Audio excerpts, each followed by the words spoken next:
मैं तमाम मौजूद खवातीन और बच्चों से दरख्वास्त करूंगा कि कैंप के दौरे के दौरान कैंप में मौजूद किसी गैजेट को, किसी चीज को बिल्कुल हाथ न लगाएं।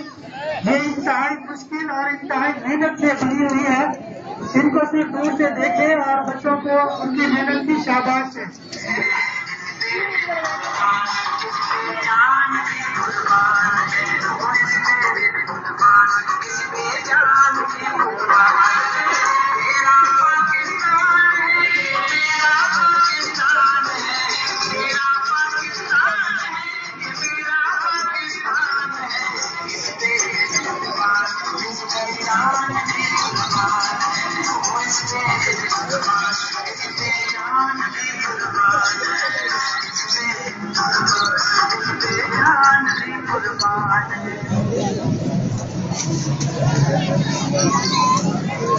स्काउट कैंप की लेफ्ट साइड पर साहब मौजूद है वहाँ पर।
कुछ देर के बाद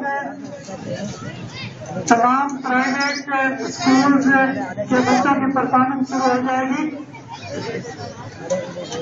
इंतजाम मुकम्मल किए जा रहे हैं।